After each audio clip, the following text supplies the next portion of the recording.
Good morning, everybody. Thank you, Kevin, for the invitation. Thank you for the kind words. It's always interesting when you're sitting in the audience and someone is introducing you. I prefer the very short version, which is, Roamy's here, just get up here and speak. As Kevin was talking about how we met and the history of, his tenure, I remember my first meeting with Adam as I joined Pay by Phone. He starts talking about Kevin, and he's like, "Hey, I promise you, we're going to deliver Port Jefferson, mobile payment. It's in the bag, it's blah blah blah." And then every month I would ask, "So is Kevin gonna sign the contract?" "Oh, I'm working on it. And, Kevin, my grandmother lives there, and I go by Port Jefferson, and blah blah blah." A year goes by, and I says, "How long is Kevin going to continue dancing with us, right?" So he dragged us along for a while, and then he broke Adam's heart when he went with a different provider. And Adam cried for a few months. Didn't know how to look at me in the face.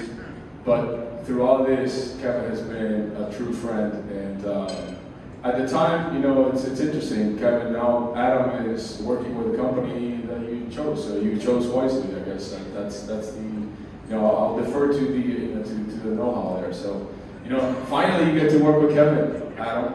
Finally. So that's great. Look, it's been a while since I've been here, so I'll put this here. Jonah, who's here, and is Chris here? Chris and I had phenomenal cocktails last night. Took me to a very unique place. Bridget, friend. There's a lot of folks here who I've worked with for many years. My first time to NYSPTA was as I was working at IPI at the time, and I showed up here with Kim Jackson. And Jonah Fashion took us somewhere, well, I don't remember where it was, to go dancing. And I thought, okay, well, we're definitely with the right group, with the right energy. And I think we danced every night till 2 in the morning. We could barely get up the next morning. It was crazy. Yeah, she loves to dance. So it's been a while, but this is one of the associations that I have a tremendous amount of history with, because very early in my career, I attended pretty much every one of these shows on an annual basis. It's great to see the group continues to exist. I mean, there's been a lot of changes over the last several years. There's a lot that's happened in our industry. Back in those days, I think our biggest worry was really all around human resources. And then at one point, we were dancing like it was 1999, because remember the year 2000, the world was coming to an end. As we thought it was, it was going to happen. Our gates weren't going to work, and we weren't going to be able to pay our employees. So prior to 2000, all we did was talk about, what's going to happen 1999, December 31st. So a lot has happened since then. More importantly is, we've grown as an industry, and we've welcomed technologies that have changed and will continue to change the way we see and we work in the future of parking. However, I'll talk a bit about what does the future look like, and some of it is, aspirational, maybe some forward thinking, forward leaning. But the reality is, and I had a conversation with my other good friend who I've known since I was a kid in this industry, Larry. The reality is this continues to be a people business. And I recently joined Reimagine Parking 7 months ago, and someone asked me, well, what kind of crazy idea was that from you, Roamy? Especially my son, who calls me and says, "What the hell are you doing, Dad?" But I joined this company because it was about the people. I have an opportunity to change the course of one of the largest parking operators with a focus on people. And that does not mean that technology is not a player in this conversation. Absolutely not. What it means is that we continue to be a people business. And I will continue to go to the grave as long as I'm in this industry talking about the importance of people. And how do you turn a big ship around, or how do you change the course of an organization in this industry? The secret sauce is people. I'll debate that with whoever wants to debate that. But anyways, that's my thought. The other thing that's changed is data. Right? Chirag is here. I met Chirag in Vegas 7, 8 years ago when he was coming out with his product, and he was so kind, he invited me for breakfast in Las Vegas. He says, you know, breakfast is on me, Roamy. I want to sit across you for 30 minutes and talk about this industry. He took me to Denny's for breakfast. I'm waiting for the next breakfast, you know. Today he said he probably going to invite me lunch, so I hope there's no Denny's around here. I hope we can move up to the next level. But, you know, this is an early stage of, you know, of an emerging technology 8 years ago, 7 years ago, and, you know, where we're at today. So the data has been the driving force. I share this because this is the only way I get back to my room as I travel. I have no other way to remember what room am I staying in. So this is a reminder for me how basic some of these things are as it relates to, you know, when we deploy a solution, when we deploy software, when we deploy an emerging technology, sometimes simplicity is the key. For me, the key is, you know, a picture on a phone so I can remember what room am I in. In fact, last night, Hernani, my other colleague, good friend, you know, we had dinner, and on my way back, I called it an early night, and I get in the elevator, put my key in, and I'm like, what floor am I going to? I mean, I didn't even remember the floor, so let alone the room. So data has changed drastically. I want to share with you a bit of some of that data, and as we're talking about what the future looks like, I always love to look back at the past. In fact, I remember this. When I became chair of the IPMI, I think it was 2017, the talk of the autonomy of the vehicle was the hottest topic in the industry, as you may remember. I mean, it was literally 2017, and the discussions were, in 5 years, parking is dead. You guys will be basically useless because we'll have autonomous vehicles all over the place, and you better go find something else to do. Well, I got invited to sit in a panel discussion in San Francisco with a group of folks who were in the autonomous space.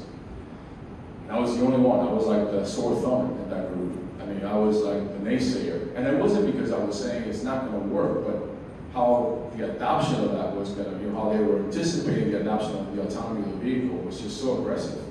And the fact that parking was going to go away was like an insult. So anyways, so looking back, you see some of the trends. In 2018, IPMI posted a research of survey of its members, and you can see the numbers, you know, are pretty lenient towards, you know, curb management strategy. I mean, wow.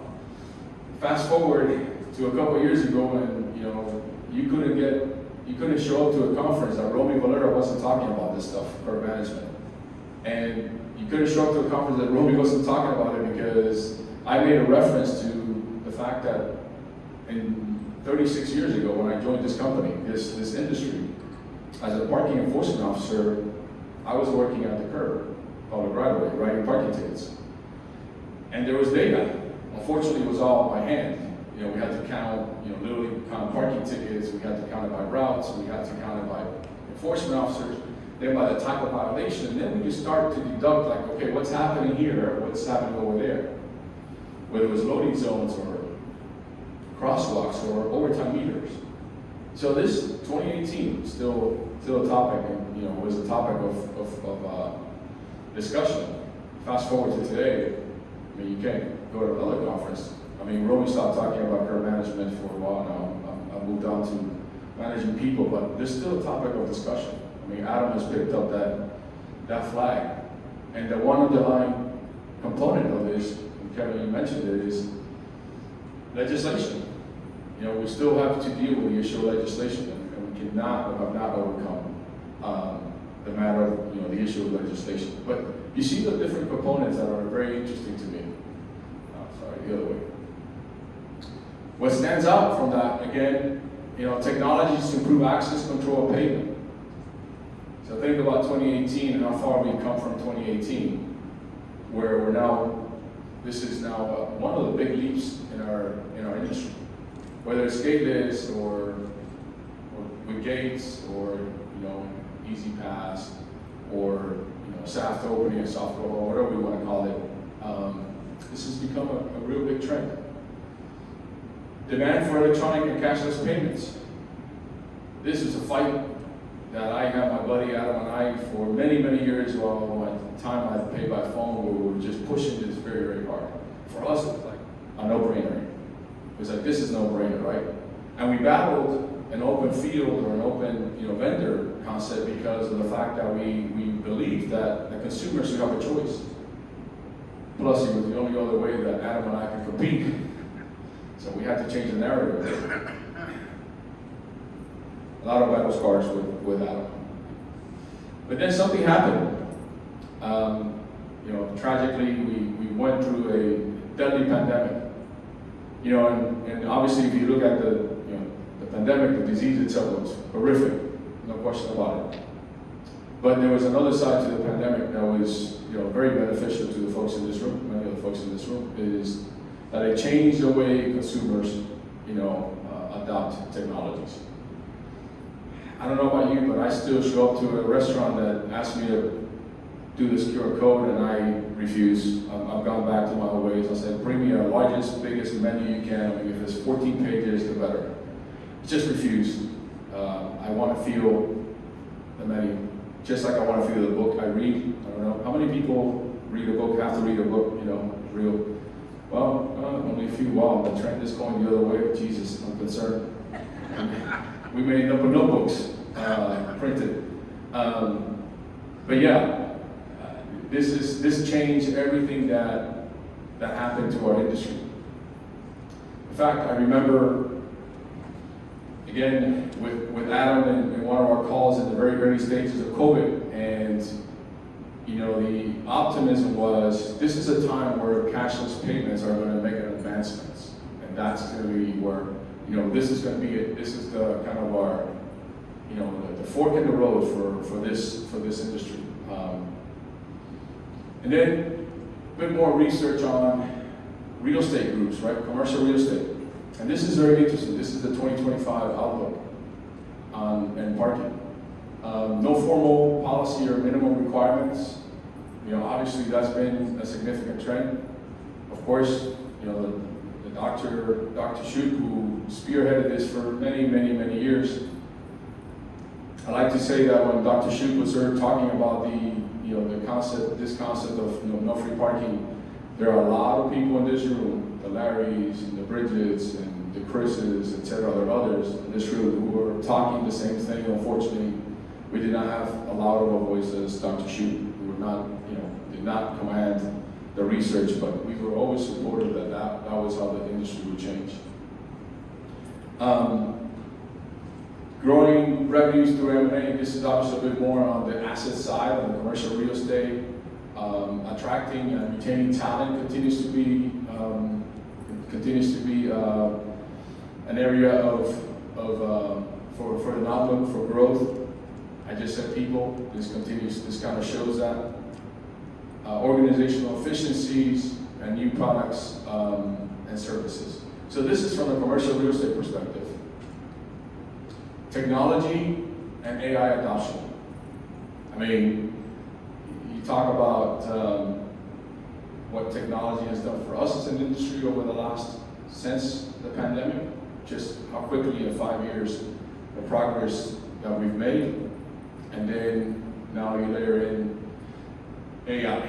So I can imagine that over the next few conferences, we're going to be flooded with the topic of AI. And just like curb management and just like everything else that we've seen before from a trend perspective, it's going to be overwhelming. And the definitions are going to be so different depending on who you ask. I'll plug in Chirag, but Chirag's displayed at NPA a very, very neat automated call center, which is completely AI. I mean, you can ask anything you want to ask, and you get an answer which is related to resolving the matter at hand, which is, I don't want to pay for parking, I lost my ticket, who are you, can you marry me, all those things get answered. So we're using the power of automation through AI to improve our efficiencies and reduce our operational cost. Technology will continue to to dominate the conversation.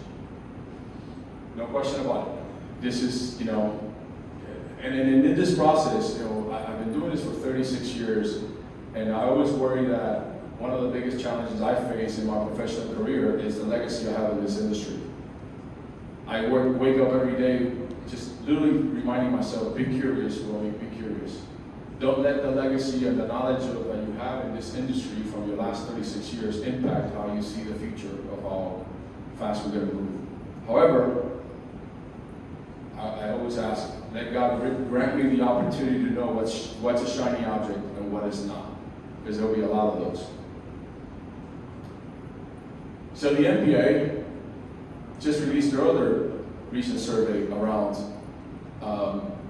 the optimism of the industry, and what does it look like? Again, commercial focused, which is good. I think I was talking to Larry earlier. It's like when you look at the commercial side, if you're in the public sector, and you look at the commercial side, it will give you a lot of understanding of what's happening and what will happen. It kind of moves in that direction. And the commercial side looks at the public side and does the same as well.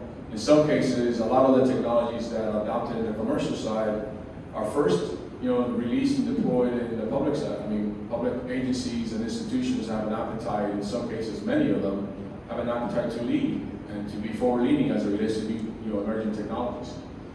And it's not until it's proven, a use case is proven, that someone in the commercial says, okay, I'll invest in that. But optimism around the future of parking. Very, very interesting. How leaders seize the opportunity for growth, dynamic pricing. I mean, we've been talking about dynamic pricing for a very long time. However, if you talk about dynamic pricing with the public sector, it becomes a bit of a political hot potato. I like to say in that aspect it is progressive, really understanding how the demand of a parking asset behaves. Amenities, mobility hubs, I mean, these have been topics of discussion. EV infrastructure continues to be another topic of discussion. Of course, very recently, defunding all the investments in EV charging, EV infrastructure has kind of slowed that down, but that doesn't mean it's going to go away. At some point, it continues to come back. Industry watch points of a leader, revenue growth, economic uncertainty, et cetera, et cetera. This is again more based on from a commercial perspective and a commercial activity. No question that the growth path runs through innovation, and this is like what every day we're trying to do. From my perspective, from where I sit today, 7 months in, the fragmentation of parking and parking technology continues to exist. I mean, the gap is so wide. The need for integration continues to be, for me, what is the future of this industry. There is no way that you can ask an operator or any one of us who operate parking to manage 4, 5, 10 data points and to be smart enough to make decisions that are going to impact the delivery of the service or the efficiencies of the service. It's very, very difficult. We may not have the manpower to do that or the know-how. Therefore, the integration of these technologies, these data points, is going to be a critical and significant point in our industry. It continues to be, every time I see all these different dashboard points, it reminds me of the times where I used to go take out cash of an ATM and I had to go to a Presto machine. Because if I did not have a Presto machine, I couldn't pull out cash. The banking system was fragmented. You wouldn't communicate, wouldn't integrate across platforms, across banking systems, right? So that's where we're at right now. It feels like just a lack of that integration. More from the NPA research. Automation, near-term success drivers, increasing the automation and tech usage. Again, and this goes to, I will add that it ties into the adoption of users, consumers. The increasing automation and tech usage, it's tied to the long-term success drivers. So we can see the correlation of points. On the growth factors, you see technology driving the survey, increasing parking occupancy driving the survey. Obviously, that has to do with the work from home or return to office effects. COVID also changed, introduced a concept that, this is pretty static for us, which is parking products. Monthly parking, when I was growing up, it was monthly parking. You just get a pass, and you park here for 30 days, and we charge you for 30 days. That was it. And you had an early bird, then you had the full day rate, overnight rate. That was it. That was the extent of your board, your rate board. That was pretty simple. If you're still functioning with that rate board, you're leaving a lot of money on the table. You're not inviting a lot of clients and a lot of customers into your facilities. Parking has now a number of products. Monthly parking products vary. COVID, again, how many of you go in the office 3 times a week? How many of you go in the office 5 times a week? How many of you go to the office 1 or twice? And then can we build a product that allows those consumers to be able to come to and park in our assets? So that's been a big driver. How many of you are back to the office full time in your organizations? Quite a bit.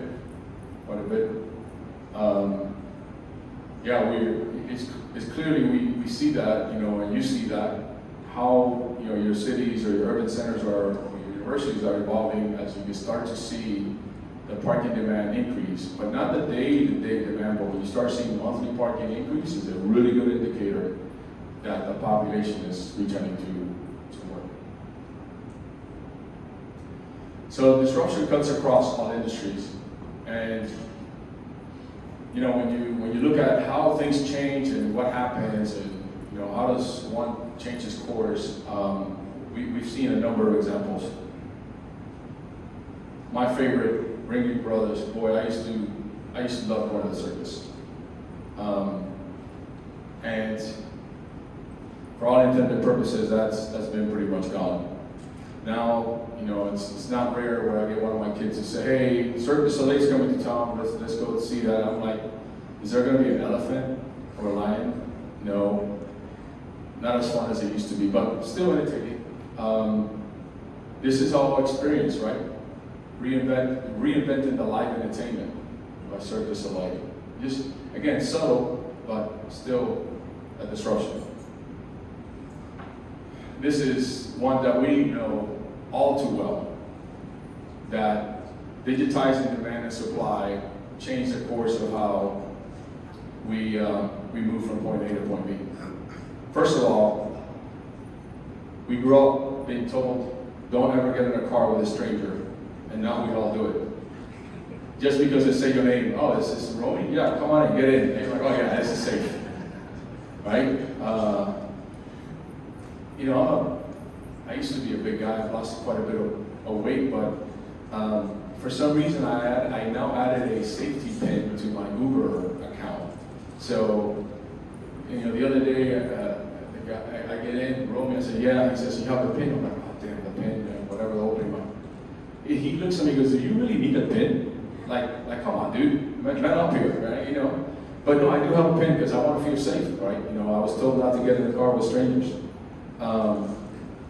The other thing that this is pretty unique is it taught me very early on that when you visualize, when you have access to the visualization of what the service will look like, you make decisions. Like, how many times have you gone from the Uber app to the Lyft app or to another app to see which is going to get here quicker or sooner? Yeah, and also to compare pricing as well. So if you're not visible, you don't exist to a significant portion of consumers. I'm one of those consumers. If I don't see your product, it's most likely you're not going to get my business, because I'm going to go do business where I can see what I have to, I want to acquire, what I buy. Just a little graph to show you how this worked. And most of us felt the pain and suffering of this very early adoption. It's tabled off, of course, because now we've accommodated, but this is pretty significant. And this is the taxi was an industry that fought Uber just because, well, remember a medallion in some cases, I guess New York City, $250,000 for a medallion. Some of the cities, 80,000. How much money those folks lost because, someone came around with a better idea, visibility, digital, incredible. One of the first things that happened to me is I lost my status with the car rental agencies. How many of you lost your status with the business travelers? I don't have a status with a rent-a-car agency. I have a car today because I have to do a couple of trips, but seldom do I rent a car anymore. Seldom. Oh, one of my favorites. How many of you love going to Blockbuster? Yeah, wow. I still feel like, I want to take my movies back in 3 days. And I still feel like I want to argue with a counter person, like, come on, man, I'm a day late. Tell me a break here. Just think about the experience and then think about the digitizing that entertainment. There's no way, if you would have told me, that you would be watching the NFL on Prime, that I would say, yeah, that's going to work. Or on YouTube. Think about that. On demand. I'm on a plane and I can watch whatever I want to watch because that's been downloaded, it's stable streaming. It is incredible how we are consuming entertainment in comparison to these days. I think there's one Blockbuster left in the US, I think in California. And Oregon. Hey, there you go. That's right. I think you talked about that in your. I've been there. Yeah. My sister lives there. Yes. So one, I might have to take a trip so I can rent something and return it, or maybe keep it. Hospitality, Airbnb. How many of you have stayed at Airbnb? Another one of those staying in a stranger's house. I love it. It's just the pattern. Decentralizing hospitality. Again, and the visibility that it provides to us. Airbnb does not own a single hotel room, not one. Even academics, just the impact of disrupting education by democratizing access to education, and how that has impacted how, again, education happens. There was no way when I was going to school, I could see when I was seeing my kids do research paper at home online, and how many of us have to spend hours in the library with your library card, reloading the card so you could make photocopies, so you could do your research paper. I mean, that wasn't too long ago. Well, maybe it was, but geez, yeah, it was 35 years ago or so. And then this is, this hits home because I was a BlackBerry guy, and through and through. In fact, if BlackBerry comes out with a phone tomorrow, I'm one of those individuals going to be. How many of you will go out and get a BlackBerry phone tomorrow? A few of you? Oh, that's all. That ages everybody in this room. This is an interesting concept. What happened here? And you can see the market share and how it changed. But really think about it. What the iPhone did was pretty simple. They didn't focus on your email, the fact that you wanted to get your email. What the focus was, how about if I give you your pictures? What about if I give you your internet? What about if I give you all the experiences you're trying to track, all the things you need to do into one device? And what if it's just touchscreen? And what impact that had? I'm not Catholic, but I, shout out to the Catholic popes here, but look at this, comparing 2005 to 2013. This is to show you what adoption looks like. Chirac loves this slide because this is all adoption. This is what adoption looks like. Think about how quickly we moved from one end to the other. And the consequences are brought in by adopted technologies, right? It is impactful when we find a solution that the consumers deem to be viable. And that, all these industries that I share with you are gone through that transformation. Shout out to THA, Jimmy is in the room, but this is one of the facilities in Miami. As you know, Miami has become the art place for parking structures. But what does the future look like for parking? From static operations to connected mobility services. And the gaps are endless. There's a lot of smart people in this room trying to figure out how do we continue to move that ball forward. And I talk about our market disruptions, the touchless and frictionless, and then the behaviors of consumer consumption. With some 70% of the global population expected to live in urban settings by 2030, not very far from where we're at today. 5 years ago we had COVID, and the next 5 years we're in 2030. The demand for public transport to facilitate the movement for large and growing population will increase significantly. So the challenge will continue for us to find solutions that allow us to address that. Adoption and engagement, the behavior around product offering. If you're not offering the products that are, driven by marketplace, then it's going to become very difficult for you to be successful. Again, I just talked about a monthly parking product. From you get a monthly park pass to you have now multiple options for a monthly parking access. And then the first and last mile, and the role of micromobility. I've been a critic. I've been on, I'm out, I'm on the sidelines around micromobility, but at the end of the day, the reason I'm kind of towing the line on both sides is because there's data that shows that it does solve the first and last mile in many, many cases. We're in a town-gown place, like, Bridget, I've seen people using the bike share, whether they're students or not, et cetera, but there is large opportunity for use of that, and there is a need for us to solve that gap, first and last mile.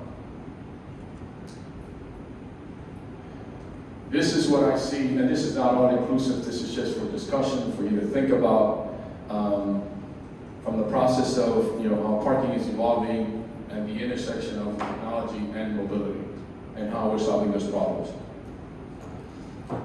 I have to give a shout out to my old folks here at Automotives, but a perfect example of emerging technology that is solving significant problems and issues in the city of Pittsburgh, for example, right? Where the use of vision software is helped reduce traffic congestion by a significant amount. I think right now they're up to like 90%. And this is real life data.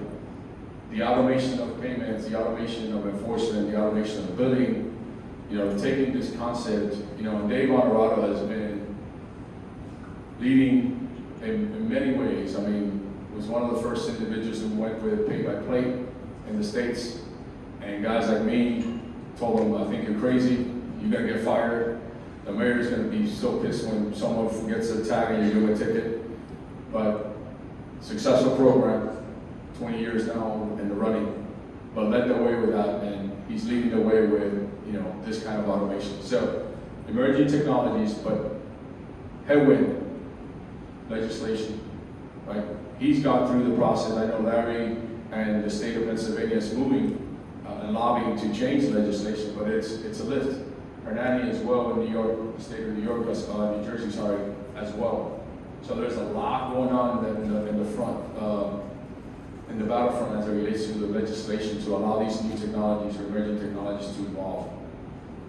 To me, it's insane that we still require our POs with a license plate recognition system in the car to have to stop, get out of the car, and put a ticket on the windshield.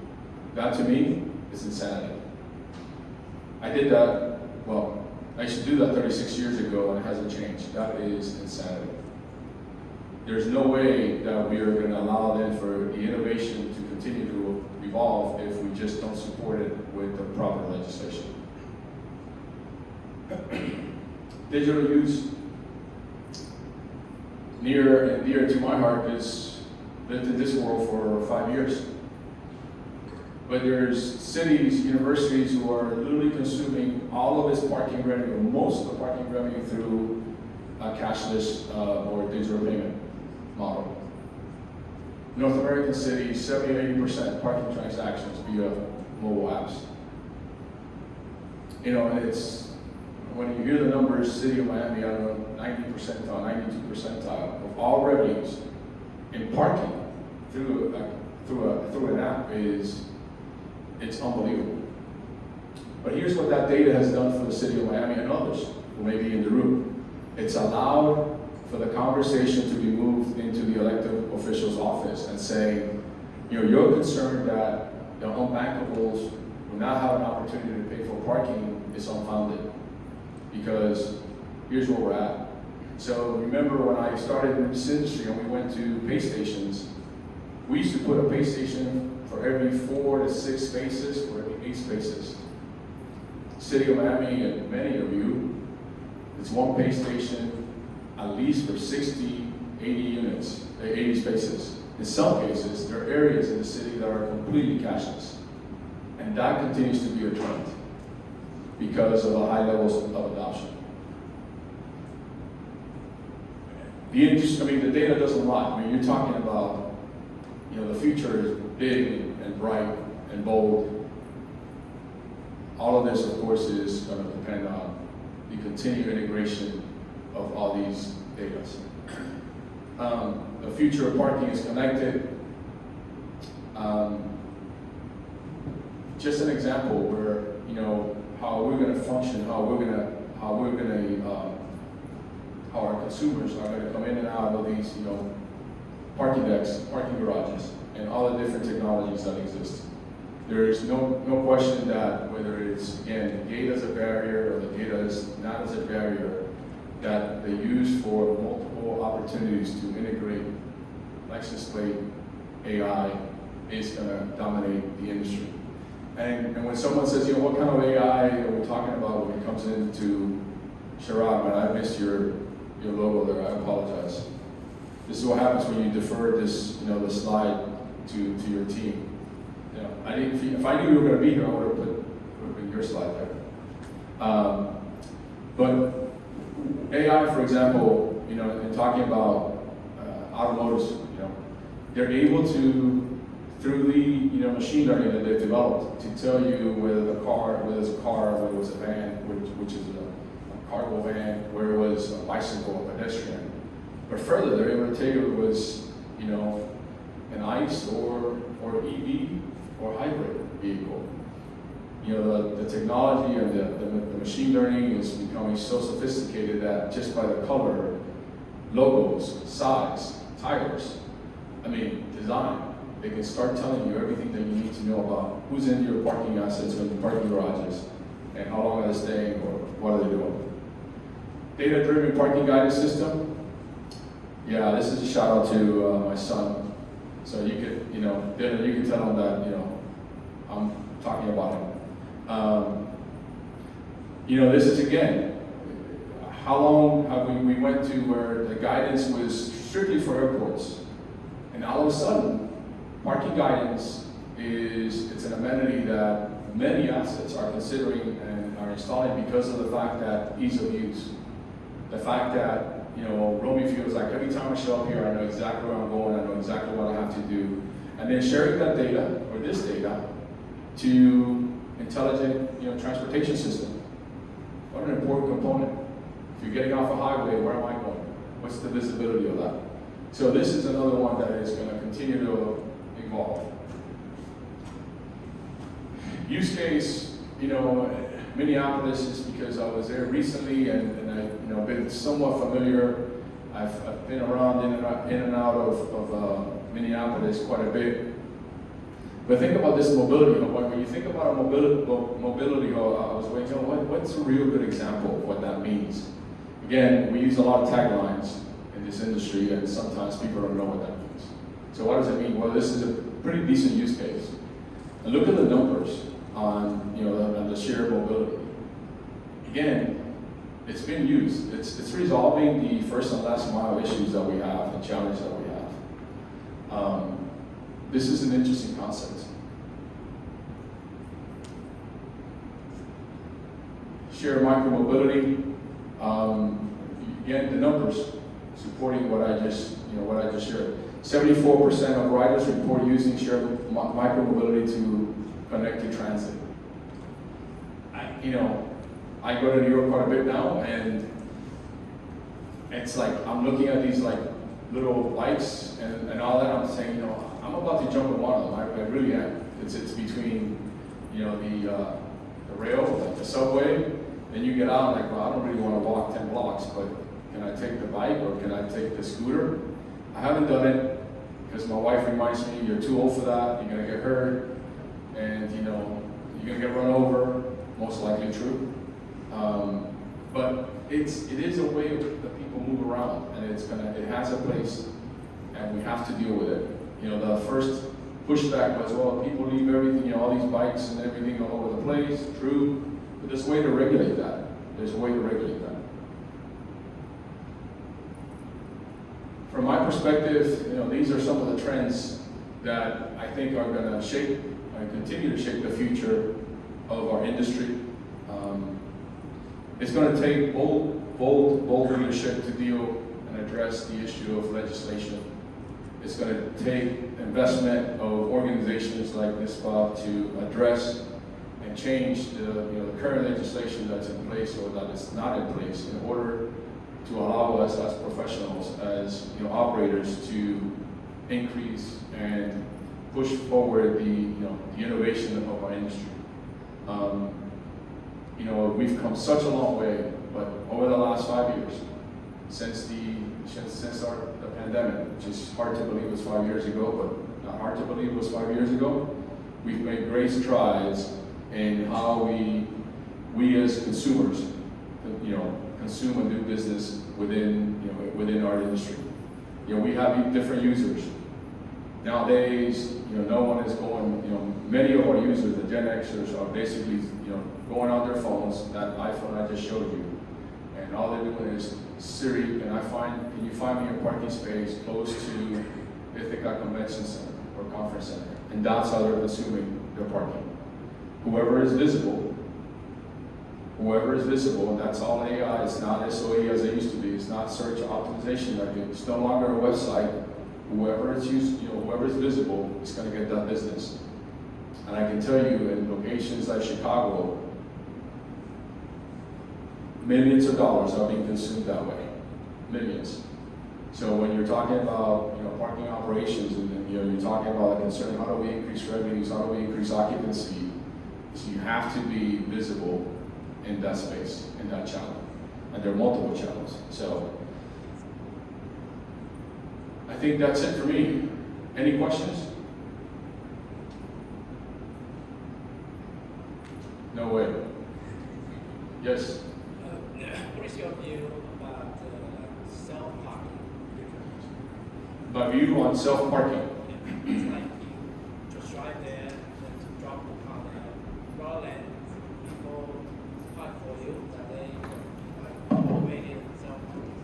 Well, my view on self-parking is, I don't think it's changed since I was I started this with pay by phone, which is, it should be seamless, and it should be based on, you can go in and park anywhere you want to park, and you should have options to how you consume that product.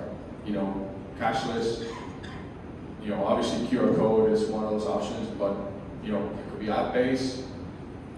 It should be open, it should be completely open. Hi Roamy, first of all, thanks a lot for the shout out, appreciate it. Quick question around, do you see the cash, which is still in the industry, more of a legislative issue or a consumer preference issue? I think it's going to be consumer, and consumer because we're seeing the data leaning towards that's what the consumers. I mean, there's little to no cash being handled in some of. We have 2,700 locations. The majority of those locations that the cash intake is de minimis, so it's not even important at times. The one thing that will continue to impact the conversation is the political will, or the lack of political will, to basically say we are cashless, city or cashless system. And there are cities around. I mean, in South Florida, there's a city of South Miami, very small, community that is completely cashless in parking, completely cashless. And that was all political will. I have to have something. I'd be surprised if you didn't have a question. Thank you. So it's fantastic that as organizations we've moved to a cashless environment for the most part, right? My city's at 97%. And as you benchmarked, everyone's kind of 80 to 90% now, which is fantastic from a revenue control perspective. Less staff doing meter collections, less back office. I mean, it's been a win-win-win. My concern is we are now so technology dependent for our revenue source and also for the confidence in the public that uses our on-street and off-street technologies this way. I always have fears, My fear is what happens if these systems crash? What fail-safes do we have in place to make sure we have our revenue integrity? Obviously, a lot of stuff's cloud-based, which is great, but so that's kind of one piece of it. But obviously, the other piece is with the public. If you go back, there's a vendor, on-street vendor, who had a hack probably about 6-7 years ago at this point, a national hack of their on-street mobile platform. And actually the way I found out about it with a lot of my peers is the press was calling. We didn't hear from the company, we heard from the press. So, in summary, in question, it's fantastic where we were and where we are now, but making sure that the integrity of the systems are at the 100% level, and then confidence of our customers. Yeah, it's always a valid concern. And look, data privacy and data integrity is in the forefront of all these emerging technologies. There's no question that this is what's driving the conversation. And it keeps all of us to have some level of technology deployed in our system up at night many times. Redundancy is one of those. If you talk about cashless systems, why the multi-vendor concept works well. If one vendor goes out or it's not working, then you have another option to pay. It's always going to be a concern that we basically moved everything from Joe to the cloud. That's just the reality. That's the risk we run as a business. But reality is we're not any different than banking. We go to bed thinking every day, my money is safe. But again, there's huge risk there as well. So at the end of the day, it's really around. We know that these are systems that are being continue to improve, to work, to develop, to maintain that safety and privacy. One of the things, like for example, QR codes. We know that's been the news. City of Miami decided to remove all of them from their own streets, but there are systems and dashboards that basically allow you to find these creeps in the utilization that basically say something is not right, something is wrong. Your pattern, the algorithmic pattern that we follow here is disrupted. In our old case was if we saw transactions drop in a particular location or a particular block face, we knew it was one thing at that time. Sign is missing. Sign was removed. Sign was defaced. Go check that sign, and sure enough, we got there. There's a sign was missing. Immediately, you see the transactions back up on time. So there are other mechanisms to protect us, or at least give us a piece of assurance that at least someone's watching that. So maybe one more question, because I do want to stay on time. The beautiful thing about this conference is you talk to Roamy all you want after this. One more? Sure. Quick one. Sorry, I'm a futurist, maybe so. Is there any development regarding automated parking? Meaning that there's a robotic there. You just drop the car there and robotic will park the car for you. And or when you want a car, robotic will take the car for you. And when it's ready. Yeah. Yeah, there is. I mean, if you go, I think BMW, I got to work for the Germans out in Volkswagen, and there is definitely technology that is, driverless cars that already exist. I mean, and connected vehicles, and even devices that are picking up cars and moving them and parking them.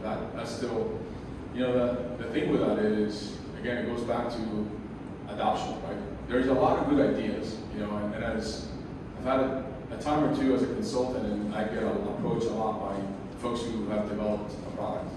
I said, we have the best product, and this is going to go hockey stick. Everybody's going to buy this. Thing is, can you scale the product? Can you monetize the product? And that goes around cost. That goes around scalability. And in some cases, we'll see that. We'll see that technology. It's available. It does exist. So, thank you, everybody. Thank you very much. Hope you have a great time.